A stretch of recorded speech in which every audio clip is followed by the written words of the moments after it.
家好，我是面具人，各位面粉们，今天你们赚钱了吗？哎呀，今天咱们废话不多说，直接来讲正题啊，因为内容比较多，今天来讲3个话题。一呢是印度神童的一些预言真的是非常恐怖的实现了，并且呢，他预计12月10号会有大的崩跌式的灾难。第二个话题呢，就是上期节目中提到的元宇宙的风口究竟是不是骗傻子的？错过了真的会让人后悔吗？那在节目的最后呢，我会告诉大家比特币接下来该怎……你要干啥？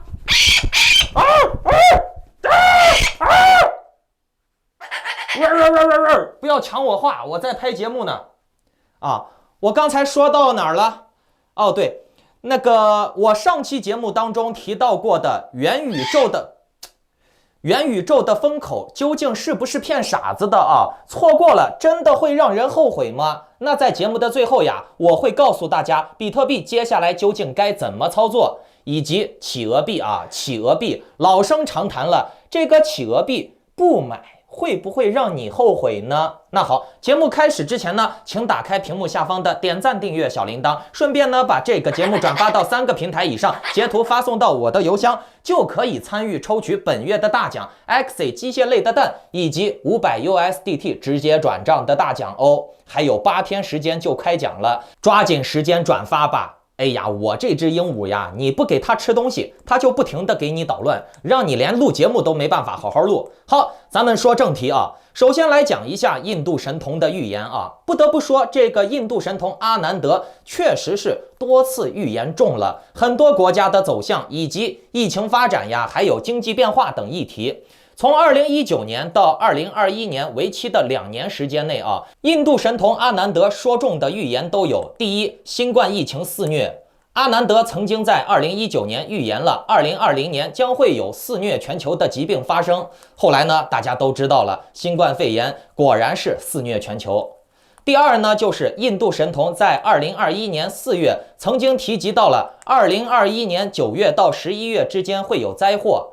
当时纵观全球疫情你看真的就出现了这个9月份的德尔塔，还有呢11月份的这个澳洲的奥莫斯变种，是不是都是在这个时间段出现的？又让印度神童说准了。第三呢，就是点明了4个国家会发生大事儿。印度神童之前就说过，美国、日本、印度都会发生大事儿。结果呢，你们看日本的那个要倒核废料，然后美国撤军撤得一塌糊涂，印度这个中印边境战争，对吧？这都是大事儿啊。还有一个就是阿南德预言了这个阿富汗战争的事情，刚说完没多久，你看阿富汗就传出政变了，跟美国也是息息相关。然后呢，这个美国撤军撤得一塌糊涂，还被炸死了好多人，对吧？塔利班重新宣布掌握政权，这些事情都让阿南德预言中了。还有一个第4点就是非常非常准的，也是跟各位币圈朋友们息息相关的。阿南德在9月21号的时候预言，虚拟货币的价格会在2021年11月底之前涨破纪录。结果呢，比特币真的就是涨到了69000的新高了。印度神童最新的一个预言就是12月10号之后会出现大的灾难性的供应链中断、粮食危机、电力危机等等。甚至呢，还说到了币圈到明年3到4月之前泡沫会破裂，应该保持最保守、最谨慎的投资态度，不要投太多钱。不知道大家信不信这个邪反正很多香港观众、台湾朋友都是非常迷信的，特别喜欢看这类神鬼预言呀、五行八卦的东西。但是面具人我不太喜欢这些玩意儿你们如果说去年有经常看我的节目的，我就已经从心理学机制，包括一些科学的角度去讲过预言呀、五行呀、八卦这些玩意儿的，从心理层面上的暗示，以及为何它会这么准。有兴趣的可以翻阅一下我的老节目还有面具人，我想问一下各位观众，不知道你们觉得这个印度神童有没有面先知我准呀？单论币圈方面他可没有像面先知我这样预言的这么准的吧？我预言了 AXS、 平头哥、 Matic、 企鹅币、 AVAX、 幽灵币，这些币都是猛币呀，对吧？都是翻了几倍的币而且，就算明年3、4月份加密货币的泡沫会破裂，那在这之前，我也有很多办法带大家赚到很多钱。这个时间已经足够让各位赚到很多钱了。我的会员们就是很好的例子，不信你们可以去问一问，对吧？面具人，我是不信这些什么玄学呀、鬼神呀、五行八卦之类的东西。我命由我不由天啊。那你看，面具人，我也不是什么面神童，对吧？我怎么就能抓到 AXS 平头哥、Axiomatic 企鹅币、AVAX 幽灵币这么多的猛币翻倍币？难道说面具人我是有预知未来的能力吗？我是时间旅行者吗？并不是啊，这是通过市场心理学、包括经济学以及市场发展判断，结合了很多数据和经验得出来的结果，明白了吧？跟什么五行八卦、鬼神玄说没有任何关系啊。OK， 我刚才说到了，从现在到明年的3、4月份，就算整个加密货币市场崩溃了，我还是有办法让各位在这之前赚到很多钱。究竟是什么办法呢 ？OK， 节目最后再给大家给你们说一个发财的路子啊。好，接下来我们来讲一讲这段时间大火的元宇宙啊。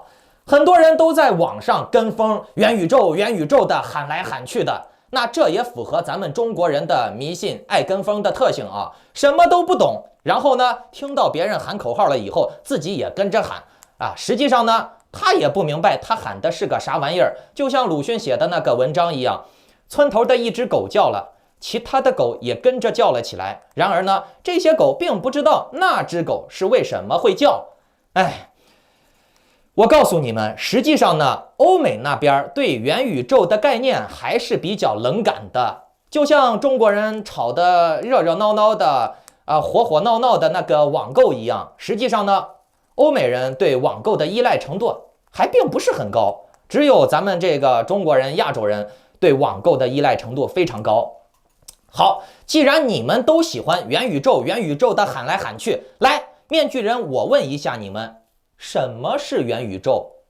你们可以把答案写在留言区啊。什么是元宇宙？给你们5秒钟思考一下。5、4、3、2、1。你们当中肯定有很多人不知道究竟啥是元宇宙，然后呢就在那儿跟风喊来喊去的。说你呢，说的就是你。你明明不懂元宇宙是啥玩意儿，你就在那跟着喊元宇宙，元宇宙，搞得好像你很懂一样。看什么看？不服？你懂，你懂，你懂的话，就是你在这讲节目了，我当你的听众了，听明白了没？说的就是你，看什么看？不服？不服多去读2本书。我来给大家解释一下元宇宙啊。元宇宙又称为后设宇宙、形上宇宙、元界、超感空间、虚空间，名词太多了，往往被用来描述一个未来的那种持久化和去中心化的在线的3维虚拟环境。此虚拟环境将可以通过虚拟现实眼镜、增强现实眼镜、手机、个人电脑以及其他的电子设备，比如游戏机进入一个全新的人造的虚拟世界。等于说你的现实空间是一个宇宙，然后这个人造的空间也是一个宇宙，你可以在那里开启一个新的人生。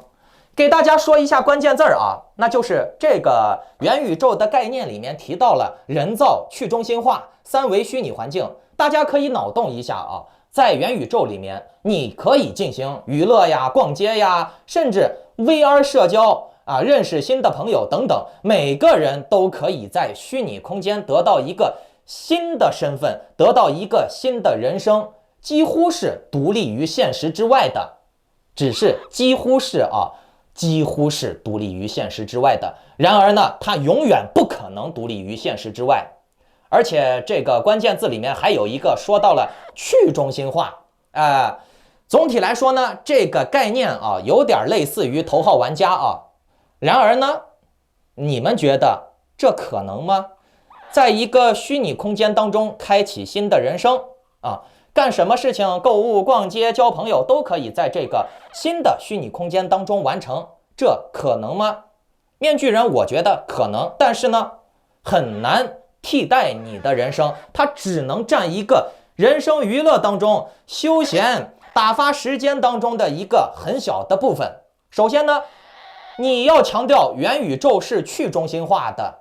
那我告诉你啊，元宇宙去中心化和元宇宙概念就是背道而驰的，因为元宇宙开发起来必须要有巨大的商业驱动和大量的专业技术人员，普通人根本无法参与其中的开发，无论是从财力还是专业技术上面来讲，普通人只能当一个消费者，只能当一个受众，他们无法左右这个事情的开发和发展。其次呢，就是现在很多公司都是在投资建立元宇宙的项目吧。那面具人我就告诉你们，这个公司来建立元宇宙项目，那这个公司就是这个元宇宙项目的中心化，他们是拥有绝对的游戏修改权限以及规则制定权限、经济发行权限的。为了什么？为了利益。当他们拿到了利益以后，他们会干什么？买房子、买车、买游艇、买飞机吗？还是买现实当中的这些阔绰的能改善自己现实生活的东西，对吧？所以说呢，什么元宇宙呀啥的，既然这个游戏、这个元宇宙是这个公司开发的，那么在这个元宇宙世界里面，这个游戏公司就是上帝。你在这个世界里面，你依然是毫无反抗能力的韭菜。顺便给大家延伸一个概念啊，就是玩转，看起来和元宇宙是紧密相连的，对吧？现在很多元宇宙都打着有玩转，边玩边赚的，玩游戏就能赚钱的各类的噱头和旗号。但是面具人，我现在就可以告诉你们，玩转的游戏绝对是不持久的，它的玩转性质越强，它越不持久，尤其是打金的，知道吗？自由贸易还不算，我说的是打金，就是靠游戏直接打金赚钱的。为什么我会这么说呢？我告诉你们，因为呀，游戏与实体经济是绝对独立的，虚拟娱乐是无法产生实体产能的，比如庄稼呀、矿石呀、制造业呀。所以呢，虚拟空间的价值仅限于共识价值，而非绝对价值。共识价值指的是比如比特币、字画、收藏品、古董之类的，大家觉得它值钱，它就值钱。所以呢，这些东西是共识价值。那么绝对价值指的是庄稼呀、石油呀、矿石呀、吃的、用的、穿的，这些玩意儿是绝对价值。这些玩意儿是人类生存必不可少的东西，所以呢，它才被称之为绝对价值。前者你离了它能活，后者呢，你离了它就活不成。好，我们再来看一下人类社会的分层啊，28定律嘛，这世界上只有20%的人是富人，剩下的80%都是穷人。而在这80%的人当中，勉强还能分出来个30%的人算是中产吧。但是呢，这些人啊，大部分都是挣扎在生死温饱线上的，也就是说，他们是离不开绝对价值的，他们是需要绝对价值生存的，他们还没有财富自由，还没有钱到，可以无视这个吃穿啊，永远不用为吃穿住发愁。这也就是政府控制这些人的核心手段。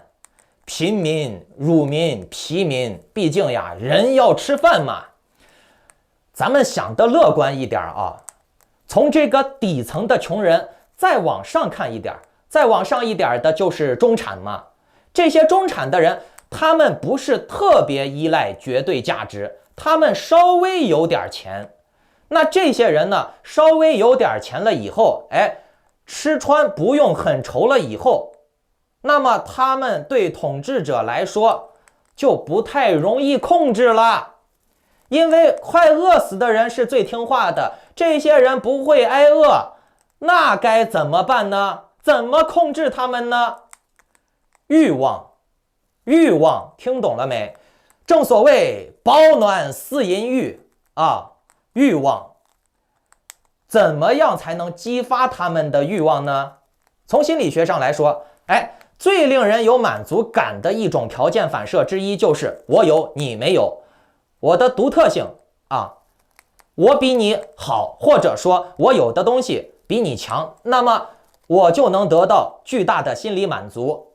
所以呢，想要收割和控制这些中产的话，很显然，绝对价值吃穿住对他们来说已经不是很可行的，那就只能炒作共识价值来吸收他们的劳动力产出，来吸收他们的价值产出，也就是钱。吸收到了钱，听懂了没啊？比如说用什么 NFT 呀、限定版呀，再配上文化、爱好、娱乐等等的包装，甚至元宇宙的包装，就能把这些人的钱吸走，就能把这些人控制住。那么矛盾就来了啊！咱们就拿游戏来举例子啊，就拿游戏元宇宙来举例子。你说穷人玩游戏是为了啥？为了赚钱吗？对吧？不能赚钱，他还不如去搬砖，搬砖至少还能赚钱，能糊口饭吃，对吧？并且呢，这个穷人就算真的很喜欢这个游戏，他想买里面的东西，他也买不起，或者是只有非常有限的消费能力，对吧？而且呀，还有一个矛盾就是，你说游戏是靠什么生存的？不就是靠玩家的消费，对吧？买皮肤、卖装备。那既然玩家不消费，或者是玩家的消费能力非常差，那这个游戏公司就活不下去。所以呢，这个游戏必须要有人来买单。那谁来买单呢？中产。中产是最有可能会在游戏中消费的，而且呢，消费能力不差的这么一个群体。但是一个游戏公司，一款游戏，如果是以金钱为导向的话，那我告诉你们，最终的结果就是中产的投入会被底层吸收，等于说中产亏钱，底层赚钱。但是呢，话又说回来了，又回到开头的那个问题了，底层是绝对不会给这个游戏投入过多的金钱的，而且他们的消费能力也限制住了他们的投资金额，那就会造成一种恶性循环了，那就是只有中产投钱，然后呢，这个底层去玩，底层玩了的钱就是中产投的钱，那么就会导致中产被割得更狠，最后呢，就会导致中产也不敢投入了，然后呢，就进入恶性循环，直到这个游戏崩溃。这也是 Axie 目前的僵局，就是穷人在玩，在撸币，但是穷人绝对不会给这个游戏投钱，或者是投不起多少钱。然后呢，这个游戏的币价，这个游戏的价值就一直下跌。然后呢，在价值高的时候入场的这些中产他们就不敢继续投入了。然后外围观望的人也开始产生了恐惧心理，那就更会导致这个经济恶性循环下去，没有新鲜血液，没有新的钱进来，那这些穷人赚的钱也就越来越少，然后呢，就继续恶性循环下去其实呀，这种现象也是币圈的僵局。币圈它是不可能达成大部分人的共识的，币圈始终就是在中产或者是中下层流转，互相割。你们记住了，记住这个道理，记住了以后能看明白了这个道理，你才能赚钱。而且呢，我再退一步来告诉你们，站在游戏的可玩性的角度上来看目前的掌机和手机游戏还是绝对的王者地位。为啥？就是因为手机、掌机都能随时随地的拿出来就玩，但是你不可能随时随地的戴着 VR 眼镜，抱着个机箱在大街上玩，对不对？而且呢，这种行为也是非常不安全的。万一你在大街上撸 VR 的时候被车撞了咋办呀？讲了这么多，面具人就是要告诉你们，元宇宙其实只是一个陷阱，只是一个蓄水池，画大饼而已。你不要信以为真，不要投入太多的真感情给一个，你懂的。你们就把元宇宙的这个风口当成中国的楼市或者是赌场去看待就行了。你们要记住，元宇宙是绝对的强装的、强中心化的那至于强中心化、可视化、可数据化、可量化的这种盘子究竟有多恐怖，想必各位有那种被币安坑过的玩家们应该都体会过被币安大数据支配的感觉，被币安大数据所控制的那种所掌控的恐怖吧。叫天天不应，叫地地不灵，对吧？每一次感觉好像有希望了，但是呢，你始终都被大数据拿捏的准准的。你什么时候会产生什么样的行为，都是被可视化、可量化的。OK， 最后再来给大家讲一个财富密码那就是雪崩链。雪崩链的市值目前已经达到了 13.94 了，正在和 SOL 链焦灼。不过面具人，我还是那句话，雪崩成为第3大公链是必然的，并且呢，超越币安成为第2大公链也是必然的，仅次于以太坊也是必然的。不信呀，大家走着瞧。大家还记得我上期节目中开头就说的，下跌基本结束了，市场要回暖了，并且呢，我已经在我的会员群当中提前1天给各位公告过了，告知我的会员，下跌马上要结束了，大家要铺底儿的，要抄底儿的，要扩大自己盈利的，这是最后的补仓机会了，最起码是在这一个震荡周期来说。然后呢，你看面先知我准不准？比印度神童还准吧？你看比特币就回调到了59000了，并且呢，目前还在盘整，而且呢，没有下行的趋势。看这个趋势还是准备继续向上冲。不过呢，这些都不重要啊，重要的是你们买企鹅币 PFI 了吗？嘿嘿，我再给你们强调一下，企鹅币的审计报告显示出它是没有任何中心化特权的，也就是说，项目方是不可能改规则、撤池子、锁你的仓，或者是增发币、挪币、转币、减少币、搞老鼠仓，这种在土狗里面，或者是甚至一些币安直接投资的项目里面都能看得到。但是呢，在企鹅币这里面没有，企鹅币做不到撤池子、锁你的仓、增发币、搞老鼠仓的这种土狗行为。为啥？因为它的合约是锁死的、写好的，且通过审计了，显示了它没有任何中心化特权，也就是说，它没这个能耐，它想它也做不到。也就是说，这个币是绝对安全的，不会存在你买进去了以后就被撤池子或者被项目方注水。企鹅币的涨跌完全是市场化行为啊，没有任何的人为特权，它的涨跌始终都是跟玩家的买与卖有关，或者是和庄家拉盘砸盘这种金钱游戏有关。当然了，这些行为都是公平的，没有任何上帝特权。但是嘞，我刚才说到了庄家拉盘砸盘了吧，对吧？不过呢，企鹅币这个币目前也没啥大的庄家，目前呢还只是社区共识阶段。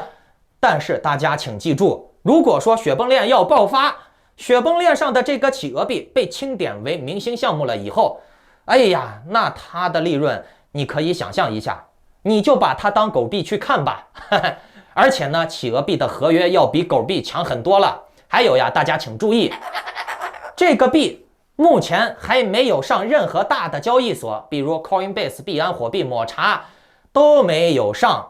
所以呢，你们可以想象一下啊，企鹅币 PFI 它现在市值又不高，它的币的合约又安全，机构还没进场呢，所以呢还不用唱机构赞歌呢。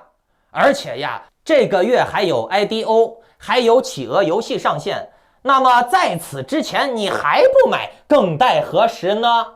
目前企鹅币的价位是 1.6 美金，我刚开始讲它的时候，它只有 0.8 美金。那也就是说，到目前啊，面具人和我的会员们基本都已经翻倍了。而且我前面几个节目是不是已经告诉你们了，企鹅币会站稳 1.3， 会以 1.3 左右为跳板向上攻。目前来看，企鹅确实是站稳 1.3 了，从 1.3 到 1.6 走了好几个波段，就像当年前一个月吧，前半个月它从 1.0 到 1.3 这么样的一个区间走来回，现在呢是从 1.3 到 1.6 走来回，可是目前呢企鹅把 1.6 都很难下去了。面具人，我感觉企鹅很快就会迎来下一个阶段，就是 1.5 1.6向 2.0 2.1 冲的这么一个新的循环。我告诉你们大家可以来看一看企鹅币之前出的2个 IDO， 你们看图，这个幽灵币和红头像的这俩当时才多少钱啊？你们可以看到数字我就不说了，你们自己仔细看。可是呢，这2个币 IDO 结束了以后，它的公开发售价、公开的交易价是不是涨了10几倍啊？是不是？所以说为什么大家都在期待企鹅的 IDO 呢？因为这个 IDO 能带来的利润确实是太大了，而且呢成本也非常的低，而且呢还能得到企鹅的限定的 NFT， 以后都是绝版的啊。那这个玩意儿对很多中产的吸引力是很大的，对不对？我刚才说过了。面具人，我目前从项目方得到的消息就是，企鹅币的 IDO 会在这个月的20号左右出来。那在这之前，你们还都有进场机会。进场了以后，到时候呀，这个雪球滚起来，这个雪球就会越滚越爽，滚得非常爽。咱们来算笔账嘛，比如说你是 0.8 买到的企鹅，等到 IDO 的时候，企鹅基本上都能涨到2块以上了吧？在这个时候，你都已经光企鹅币赚到了2倍了，对吧？然后呢，你把这个币的利润，也就是说，把其中的 0.8，或者是抽了本以后，把剩下的钱拿去做 IDO， 你是没有任何风险的，并且呢，在理想情况下 ，IDO 还能再让你赚好几倍，那你是不是无本万利呀？而且呢，你的本还在，你的本就算是变现，或者是继续留在企鹅里面等着它继续翻倍，那你就能赚更多，是不是？嘿嘿嘿嘿。OK， 那顺便告诉一下大家，距离我找到的这个新项目的公布呀，还剩6天的时间，大家可以倒计时了。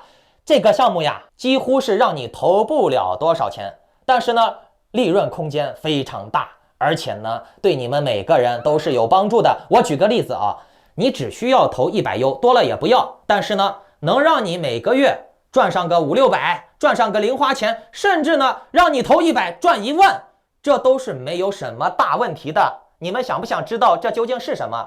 嘿嘿，那就请打开点赞、订阅小铃铛，关注我接下来的项目。在6天之后，我会6天之后啊，我是先会给会员公布啊，然后呢，才会公开的给大家公布。等我的会员们都入场完了以后，就是大家入场的时机了。那好，如果有想要参加面具人的早期项目的，以及获得更加准确的币的入场点位的，请下载 LINE 或者 Telegram 搜索添加 ID Maskman118 办理会员入群手续。OK， 当然了，你们也可以不加啊，出门左拐去报名那些 K 线画画艺术班。好，最后再给大家表演一下面具人的这只鹦鹉啊，能听懂我说的话是什么意思？来，拜登。我走了啊，拜拜，拜拜，再见，我走了，拜拜。你看，他不愿意了，走了啊，拜拜，拜拜。我每次一说拜拜，他就立刻惊了。OK，拜拜，真的，祝你好运，拜拜。没跟你拜拜，我跟他们拜拜嘞啊。